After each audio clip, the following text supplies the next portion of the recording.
I heard my wife scream from the kitchen and ran in to find my brother standing over her after punching her in the stomach. She was 18 weeks pregnant with the miracle baby, or so I thought. All right, Reddit, think your relationship's messy? Mine looked perfect, married to the love of my life. She was 4 months pregnant and all until the mask slipped. Here's what went down. I'm Scott, 32 male. 6 months ago, my life imploded in the worst way possible. But here's the thing. I'm not the victim in this story. I'm the guy who walked away from the explosion without looking back. And trust me, by the end of this, you'll understand why some people deserve to watch their world burn. Let me paint you a picture. It was a Sunday afternoon in Phoenix. September heat still trying to murder everyone at 98 degrees. I'm in my garage, sweating my butt off while putting the finishing touches on a custom BBQ island that cost me $8,000 in materials. 4 months of weekends because my pregnant wife deserved the perfect backyard for our kid. Elise walked out in this blue maternity dress that cost me $300 at some boutique in Scottsdale. She looked incredible, all glowing and radiant, one hand resting on her 18-week bump like she was protecting something precious. Spoiler alert, she was protecting lies. We'd been trying for 4 years. 4 years of watching her face crumble every month when the test came back negative. 4 years of fertility specialists charging $300 per visit. Ovulation schedules that turned intimacy into a clinical procedure. Taking her temperature every morning, like we were running a medical experiment. 4 years of me pretending it didn't matter while secretly dying inside every time another month passed without getting pregnant. I'd spent $18,000 on fertility treatments, but I never complained because I thought we were building something together. I researched every supplement, every diet change, every lifestyle modification that might help. She'd insisted on waiting until 18 weeks to tell our families. Said she wanted to be absolutely sure everything was perfect. My whole family was coming over for dinner. Mom, Dad, my younger brother Ryan, who worked construction with me, and my cousin Alex, who'd made it through law school. This becomes important later. Elise had been planning this announcement for weeks, talking about how we'd reveal it, where everyone would sit, what food to serve. The afternoon felt perfect. This was it. Everything I'd worked for since I was 25 and decided I wanted to be the kind of man who could take care of a family. The house was almost paid off. I'd been throwing every bonus and overtime check at the mortgage for 3 years. The nursery was already painted soft yellow because we wanted to be surprised. I had $40,000 in savings for the kids' college fund. Looking back, I should have noticed Ryan acting weird when he arrived. He barely hugged Elise, kept watching her when he thought no one was looking, seemed jumpy as heck, but I was too caught up in my own excitement to pay attention. The announcement went exactly like Elise had planned. We waited until after the main course, then she stood up and said she had something to share. Mom started crying before Elise even finished the sentence. Dad got emotional talking about teaching his grandchild to work on cars. Ryan smiled and congratulated us, but something felt off about his reaction. Alex just nodded and said he was happy for us, but he had this weird look on his face, like he was analyzing evidence. I remember feeling this surge of pride watching my family's reactions. This was my moment. The successful guy who'd gotten his stuff together, built a career, and now was starting the family he'd always wanted. I'd worked 60-hour weeks for 3 years to get us to this point. Every sacrifice felt worth it in that moment. Elise played her part perfectly. She talked about morning sickness making her hate coffee, how she'd been craving weird stuff like pineapple on everything, how tired she'd been in the first trimester. She knew all the right details. I'd watched her take prenatal vitamins every morning for months, seen her make that disgusted face because they tasted metallic. Turns out she'd been dumping those vitamins down the garbage disposal and practicing Oscar-worthy facial expressions. After dinner, Ryan and I went out back to check the smoker temps and stare at the stonework like proud dads. A minute later, he said he'd run inside to grab water and see if Mom needed anything. The women stayed in, probably bombarding Elise with baby advice and shock stories. Everything felt normal. Everything felt right. Then we heard the scream. Raw. Terrified. The sound of someone in real danger. The kind of scream that makes you drop everything and run toward it without thinking. This is where stuff gets interesting. I burst through the sliding door and found Elise on the kitchen floor, curled up in a ball, both hands pressed to her stomach. "Scott! He punched me! The baby!" she wailed. Ryan was standing over her, face white as paper, his right hand clenched around his phone, like he'd tried to stop something and snapped a photo when she grabbed her stomach and dropped. Mom was backing against the wall, eyes wide with horror. Dad was frozen by the table. "What the heck did you do?" I launched myself at Ryan without hesitation, tackling him into the granite counter hard enough to rattle the dishes. "What did you do to my wife?" Ryan's eyes were wild. "Scott, stop!" he gasped as I grabbed his shirt and slammed him against the cabinet. "You don't understand. She's not pregnant." Those 4 words hit me like a sledgehammer to the chest. I loosened my grip just enough for him to keep talking, my head spinning. "I saw her yesterday morning when I came by to return your impact driver," he said, voice shaking. "You were at the gym and I saw her through the kitchen window. She was dumping prenatal vitamins down the garbage disposal, whole bottles. Then she went upstairs and came back down with something stuffed under her dress." "You're lying." But even as I said it, ice was spreading through my veins. Something about this felt wrong, but I couldn't process what. "I wish I was lying," Ryan's voice cracked. "I've been watching her for 3 weeks, trying to figure out if I was losing my mind." Ryan had been doing detective work while I was playing house with a sociopath. I looked over at Elise, who was still on the floor, but no longer making those horrible sounds. She was listening to every word, and the expression on her face wasn't pain or fear. It was pure, calculating rage. "Get off him," she said, her voice completely different now. Cold, controlled, nothing like the sweet woman who'd been glowing at dinner 20 minutes earlier. "Get off him right now, Scott. He is such a psychopath." I stood up slowly, my head spinning like I'd been drinking. Ryan scrambled to his feet, pressing himself against the wall. Everyone else had crowded into the kitchen. Mom, Dad, Alex, all staring at the scene like they'd walked into a horror movie. "Elise," I said carefully, my mouth going dry. "Are you okay? Should we call 911? She got to her feet, and that's when I noticed it. No careful movements, no hand on her back for support, none of the careful positioning I'd gotten used to seeing over the past few months. She just stood up like nothing had happened. "I'm fine," she said, smoothing down her dress. "Your brother is having some kind of breakdown." But something was wrong with how she looked. The curve under her dress seemed different, flatter on one side, like something had shifted when she fell. "Time for the million-dollar question. Elise," I said quietly, my voice sounding far away, "can you lift up your dress?" "Excuse me?" Her tone was sharp, defensive. "Just lift it up. Show everyone the baby bump." The silence in that kitchen was deafening. Mom was staring at Elise with growing horror on her face. Dad looked confused, like he couldn't process what was happening. Alex was watching everything. "I'm not lifting up my dress for everyone's entertainment," Elise snapped. "I'm not some circus act." "Then let's go to the hospital," I heard myself say. "Right now. Make sure the baby's okay after you fell." Her face went through about 5 different expressions in 2 seconds. Surprise, calculation, anger, and then something that looked almost like relief. "Fine," she said. "Let's go to the hospital." That should have made me feel better. Instead, the ice in my chest got worse. Confident people don't calculate their reactions. Guilty people do. The drive to Banner, University Medical Center Phoenix, was 25 minutes of pure torture. Elise sat in the passenger seat of my truck, occasionally wincing and touching her belly like she was in pain. I kept thinking about what Ryan had said, the way she holds it like it's a prop. Once he'd said it, I couldn't unsee it. Her hand rested on the curve of her stomach, but it looked rehearsed, like she was remembering to do it. The radio was playing some country song about heartbreak, which felt like the universe mocking me. I'd driven this same route to the hospital when my dad had his heart attack 2 years ago, but this felt worse somehow. At least then I knew what I was dealing with. "How are you feeling?" I asked as we sat in traffic on I-10. "Scared," she said, without looking at me. "What if something happened to the baby? What if your brother hurt our child?" The pain in her voice sounded real, but Elise had always been good at making things sound real. She'd done theater in college, community productions, where she played everything from grieving mothers to manipulative villains. When the heck had I forgotten that? "Why would Ryan want to hurt you?" I asked. "I don't know," she said, and I caught something in her voice, like I was asking the wrong questions. "Maybe he's jealous. Maybe he doesn't want you to be happy." That didn't sound like the Ryan I knew. My brother had always been protective of me, sometimes annoyingly so.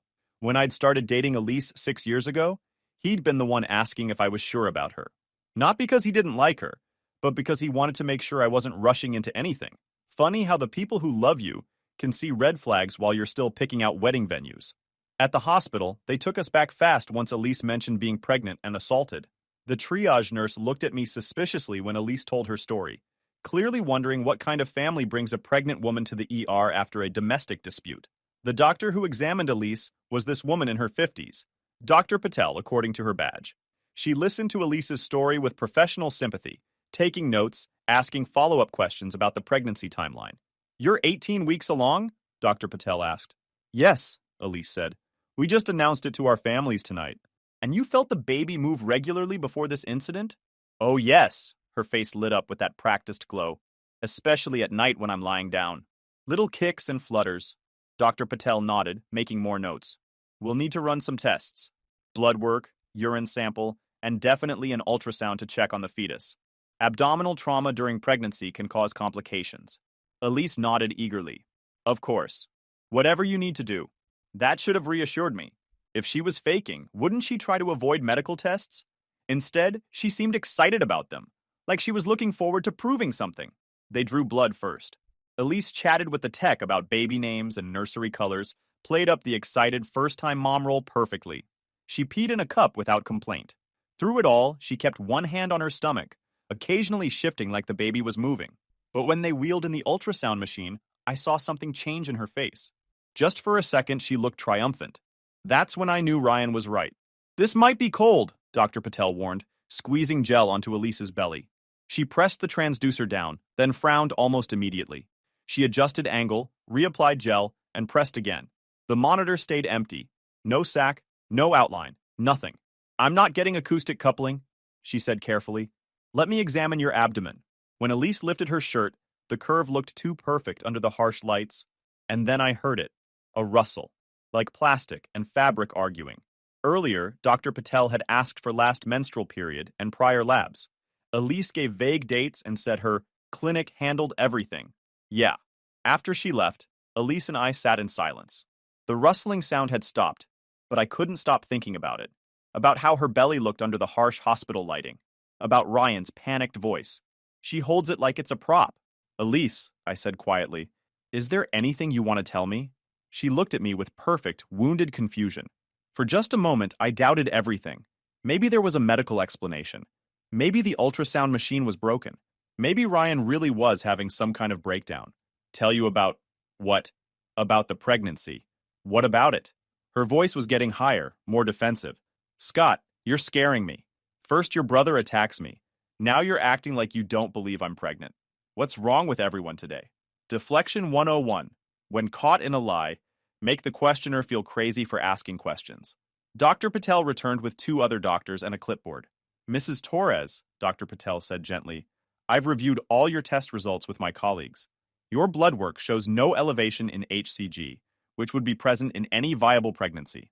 Your urine test is negative for pregnancy hormones, and the ultrasound shows no signs of fetal development or even a gestational sac." Her mouth opened and closed like a fish. "But that's impossible. I've been pregnant for 18 weeks. I have all the symptoms. I've been to my OB/GYN for regular checkups. According to these tests," Dr. Patel said carefully, "you are not now, nor have you recently been pregnant." The room started spinning. I gripped the sides of my chair and tried to process what I was hearing. 18 weeks. 4.5 months of believing I was going to be a father. 4.5 months of planning, dreaming, preparing for a baby that never existed. "But she looks pregnant," I said stupidly, gesturing at Elise's obvious belly. Dr. Patel looked at Elise's midsection thoughtfully, then back at me. "Mrs. Torres, would you mind if I performed a physical examination of your abdomen? Sometimes certain medical conditions can cause abdominal distension that mimics pregnancy." "No." Elise's voice was sharp, panicked. "I don't want you touching me. I want to go home." She stood up fast, and that rustling sound came again, louder this time, like plastic bags crinkling together. Dr. Patel heard it too, her eyebrows raising slightly. "Mrs. Torres," she said carefully, "is there something artificial under your clothing that might be causing the appearance of pregnancy?" That's when Elise broke. Not emotionally. I mean, she broke like an actor dropping character mid-performance.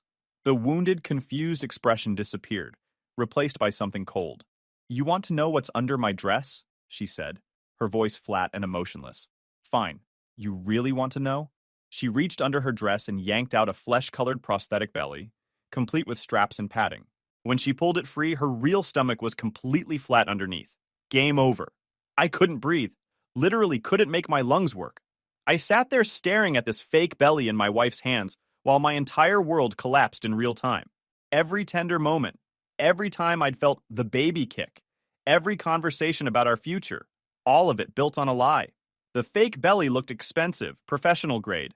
This wasn't some Halloween costume nonsense. This was something she'd researched, ordered online, probably practiced with. I thought about all the times I'd rested my hand on her stomach, feeling what I thought was my child moving. The sick realization hit me that she'd been manually creating those kicks by pressing from the inside. She'd been physically manipulating me into believing I was feeling my own kid. Elise, I whispered. Why? She looked at me like I was the stupidest person on earth. Because you wanted it so badly, Scott. Because your family wouldn't shut up about grandchildren every holiday. Because I was tired of being the broken wife who couldn't give you what you wanted. But we were trying. We were seeing fertility specialists together. You were seeing specialists, she corrected, her voice getting sharper. I stopped trying 3 years ago. I've been on birth control this entire time. Plot twist. The woman I'd been trying to have kids with had been actively preventing pregnancy while letting me think I was shooting blanks. The room tilted sideways. Dr. Patel was saying something about counseling and psychiatric evaluation, but her voice sounded like it was coming through water. You've been lying to me for 3 years. I've been managing your expectations for 3 years, Elise said, and she actually sounded proud of herself. Do you know what it's like listening to your mother drop hints about grandchildren every single holiday? Watching your face every month when I get my period? I got tired of being the disappointment. The way she said, managing your expectations, like she was some kind of life coach instead of a lying sociopath, made my blood boil. This was the same woman who'd cried in my arms about feeling broken, who'd let me schedule my work around her fake fertility appointments. So instead of talking to me like an adult, you decided to run a long-term psychological experiment on your own husband. I decided to solve the problem, she said matter-of-factly. I was going to fake a miscarriage at 22 weeks. Something tragic but natural. Everyone mourns together. We get sympathy instead of questions.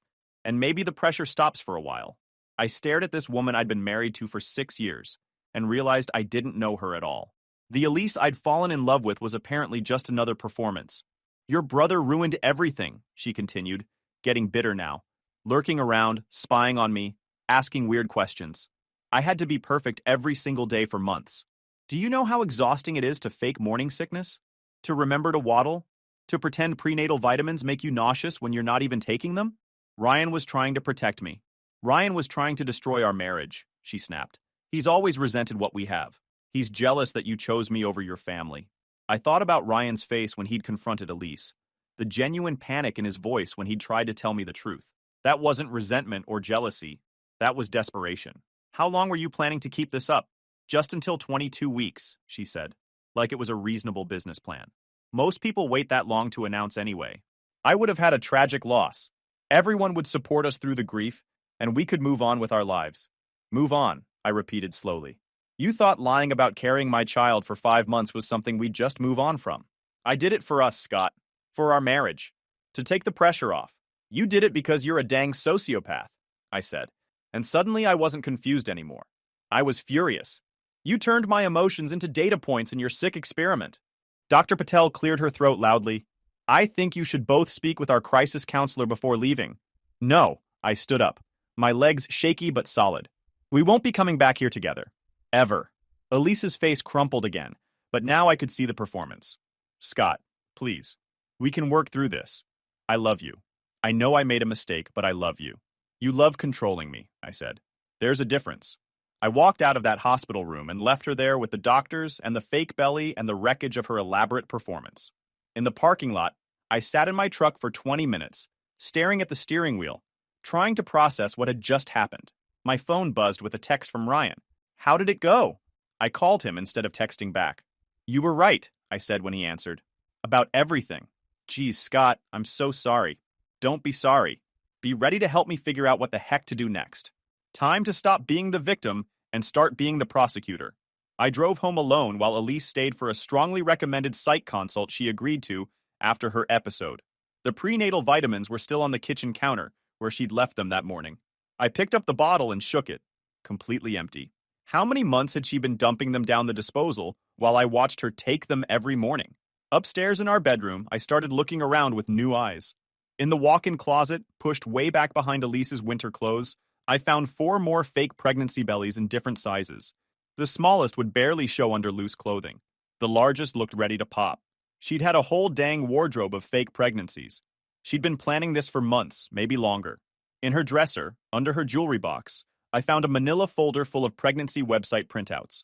Week by week fetal development, symptom timelines, how to deal with morning sickness, first trimester symptoms explained. She'd researched this performance like she was writing a thesis.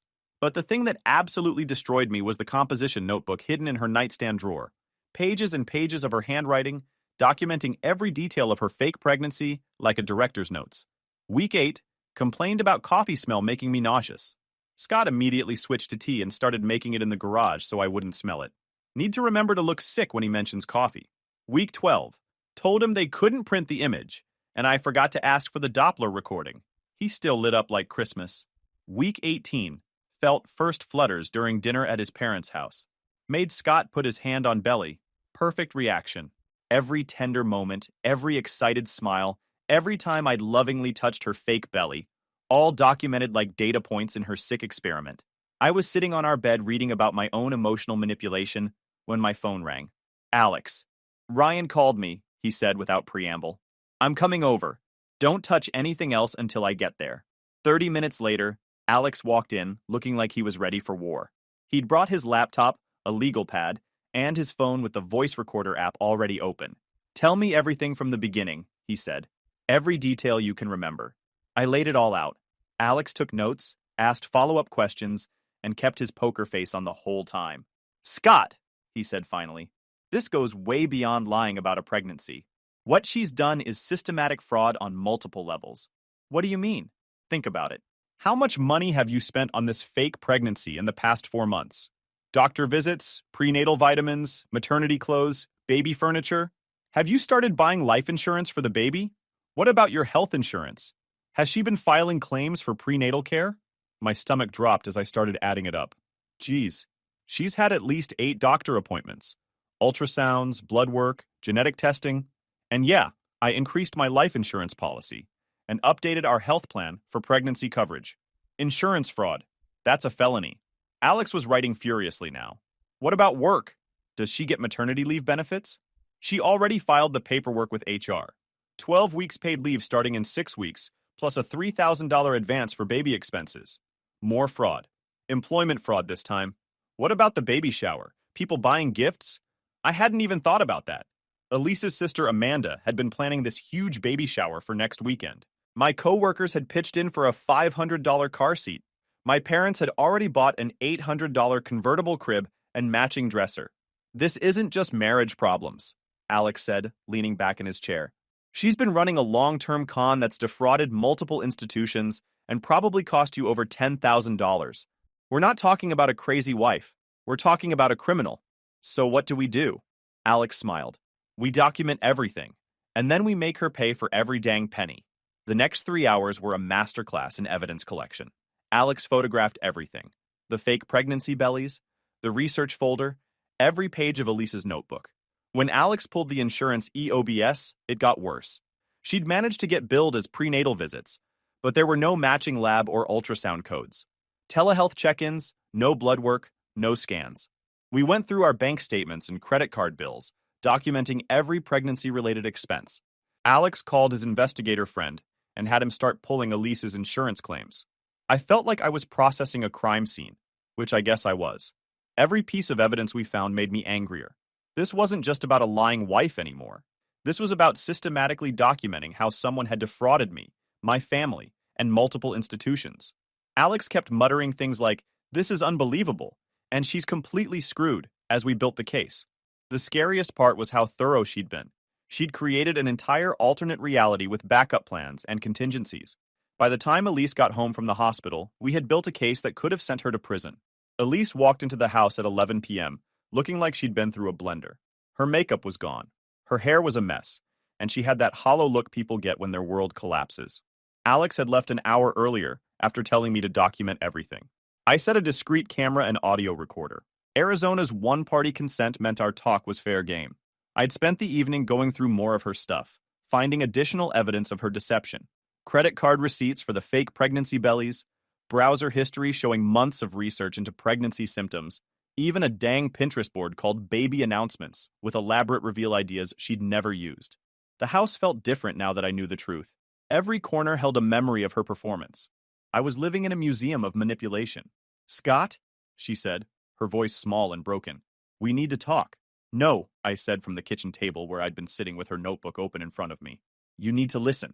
She saw the notebook and her face went white. You went through my things? Your things? I held up one of the fake pregnancy bellies. You mean your collection of movie props? Or maybe your insurance fraud evidence? Which of your things specifically are you worried about? She started crying. I know you're angry, she said. I know I made mistakes. But we can work through this. Couples therapy, whatever you want. I'll do anything to save our marriage.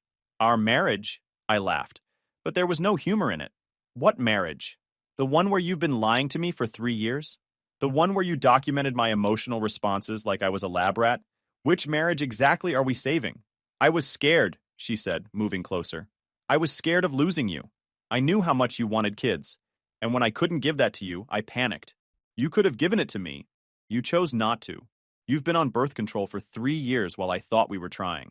I was going to stop, she said quickly. After the fake miscarriage, I was going to really try. This was just buying time. Buying time by committing multiple felonies. That stopped her cold. What do you mean? I pulled out the folder Alex had left me. Insurance fraud, employment fraud, theft by deception. Those are just the charges we've identified so far. My cousin thinks there might be more. Your cousin? Understanding dawned on her face. You called Alex? You're really going to destroy me over this? When criminals get caught, they always act like the consequences are unfair. Like they should get points for creativity. I'm not destroying you, I said calmly. I'm letting you face the consequences of your choices. She tried a different approach, moving closer, reaching for my hand. Scott, I love you. I made a terrible mistake, but I love you more than anything. Don't let your family turn you against me.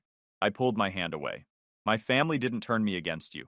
You did that all by yourself when you decided to treat me like a mark in your con game. It wasn't a con game. Then what would you call documenting my reactions to your lies?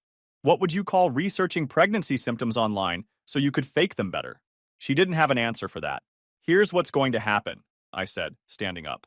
Tomorrow morning, you're going to call your insurance company and tell them you made fraudulent claims. You're going to call your employer and tell them you lied about being pregnant. You're going to call everyone who bought gifts for our fake baby and explain what you did. Scott, please. I can't do that. I'll lose my job. People will hate me.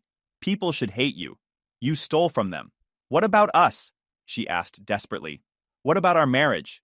I looked at her and felt absolutely nothing. No love, no anger, just a cold, empty space where my feelings used to be. There is no us, I said. There never was. There was just me and your performance. The truth is liberating. Cold as heck, but liberating. 3 weeks later, Elise was sitting across from me in Alex's law office, looking like a ghost of the woman who'd announced her fake pregnancy a month earlier. The confident, manipulative performer was gone. In her place sat someone who looked defeated, desperate, and completely out of moves. The past month had been educational for both of us. Sometimes karma doesn't just knock on your door. Sometimes it kicks that stuff down and brings friends. It started when Alex filed complaints with Elise's insurance company about the fraudulent prenatal care claims. They launched an investigation that froze our joint account and demanded documentation for every pregnancy-related expense going back 6 months. Elise had to sit in a conference room with 2 investigators and admit that she'd been lying about being pregnant while filing for thousands in medical coverage. Then her employer got involved. Filing for paid leave on a fake pregnancy requires medical certification. HR called the provider's office. No record. They terminated her for cause, clawed back the $3,000 stipend, and referred it to the state insurance fraud unit. The insurer froze payments within 2 weeks pending audit. The board notice hit around day 30 after the complaint. The real kicker, Alex's investigator found she'd been having an affair with our clinic's fertility MD, Dr. Michael Richards. Boundary violation with a patient. Career-ending stuff. The medical board opened a formal inquiry. His hospital yanked privileges, and his malpractice carrier started asking hard questions. His wife's divorce attorney subpoenaed the messages and hotel receipts. No alienation of affection claim in Arizona, but the divorce fallout was brutal. Plot twist. The man helping us conceive was getting his comfort elsewhere. The investigator got photos of them together at a hotel in Tempe.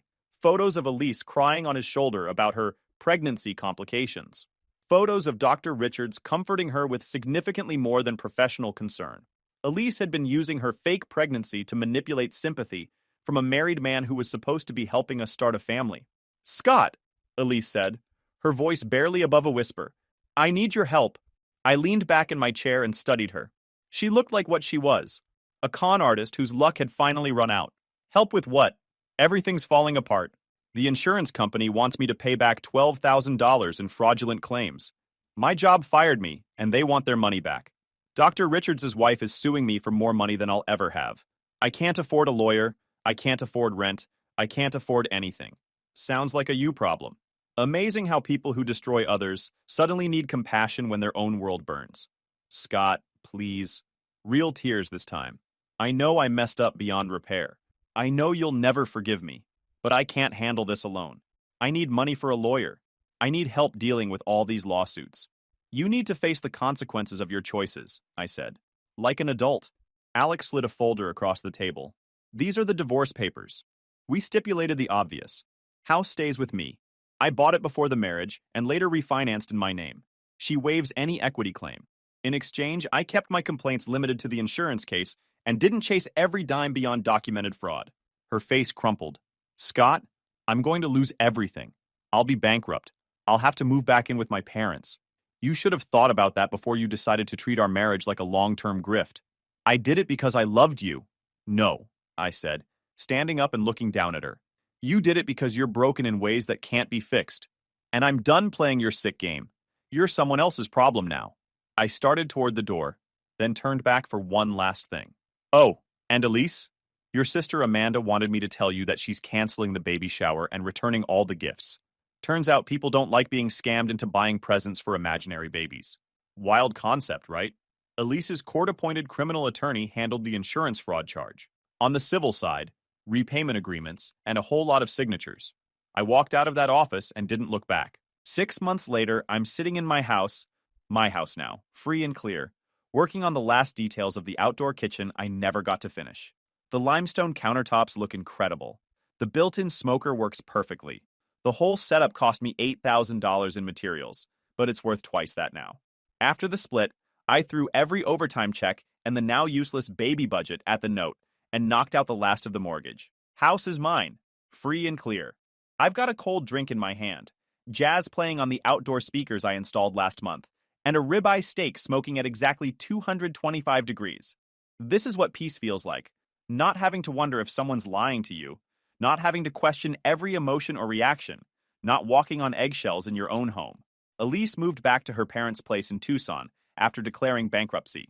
She pled guilty to insurance fraud, got 2 years probation and 200 hours of community service. The court labeled the payback restitution for fraud non-dischargeable, so she's on $150 per month for 8 years. Dr. Richards is fighting the board, lost his marriage, and won't be seeing patients anytime soon. She still texts sometimes, usually late at night, unhinged tone, asking if we can try again. I don't respond anymore. The show's over, the theater's been demolished, and I'm not buying tickets to the sequel. Ryan comes by most weekends to help with projects and enjoy cold drinks. He never says, I told you so, but he doesn't need to. We both learned something important. Some people are just broken, and the best thing you can do is get away from them before they break you too. The best part is that everyone knows what she did. Her sister won't speak to her. Her parents are mortified. Even her former co-workers treat her like a pariah. Some performances you walk out of halfway through. Others, if you're smart, you make sure they never get a second run. YouTube just dropped this new hype feature. If you're hooked on this story, smash that hype button. It tells YouTube this video deserves to blow up, and it keeps even crazier stories coming your way.